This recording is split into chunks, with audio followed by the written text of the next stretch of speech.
Et salut à tous, aujourd'hui on se retrouve pour une nouvelle vidéo, on est sur la Pokémon version noire, on va regarder un petit peu l'histoire de N et des Pokémon qu'il faut sauver de la Team Plasma dans Pokémon noir et blanc. C'est vraiment hyper intéressant, c'est l'histoire je trouve la plus développée et la plus intéressante avec le plus de scénarios dans tous les Pokémon confondus.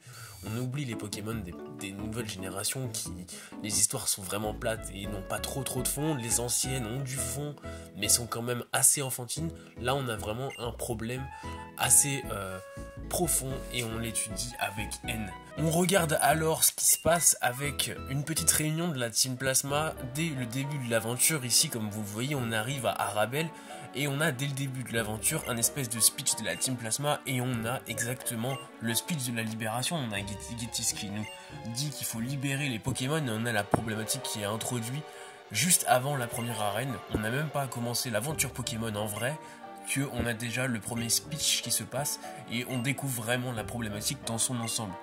Donc l'homme préfère se vautrer paresseusement dans les certitudes.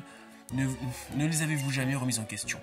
Donc sur le fait d'avoir des Pokémon enfermés dans des Pokéballs, c'est hyper intéressant, c'est une forme d'esclavage moderne qu'on veut dénoncer. C'est carrément en fait Game Freak qui se met, je trouve, en danger à travers ce scénario, cette problématique, parce qu'en fait leur base de jeu repose toujours sur le fait d'enfermer les Pokémon dans des Pokéballs.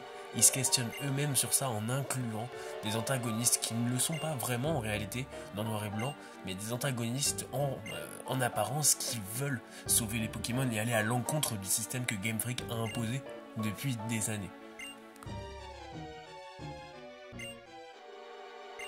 À travers ce speech là de Getis au début et après le speech de N qu'on va voir juste après ce speech là, on va voir en fait simplement que les antagonistes de Noir et Blanc, la Team Plasma, n'est pas réellement un grand méchant dans Noir et Blanc pour l'instant.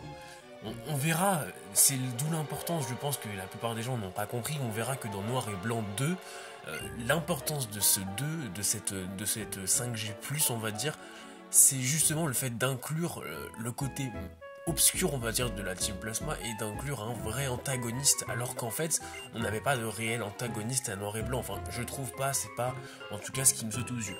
Donc on voit ici le speech de N qui va nous raconter un petit peu la même chose que Getis mais en étant un peu plus radical et lui vraiment axé sur le bien-être des Pokémon et le fait qu'on ne doit pas les stocker, on ne doit pas être esclavagiste avec les Pokémon et on ne doit pas les stocker dans des Pokéballs. Donc on lui parle du coup de notre mission d'accomplir le Pokédex, de le remplir en entier et nous dit que c'est vraiment pas une bonne idée quoi.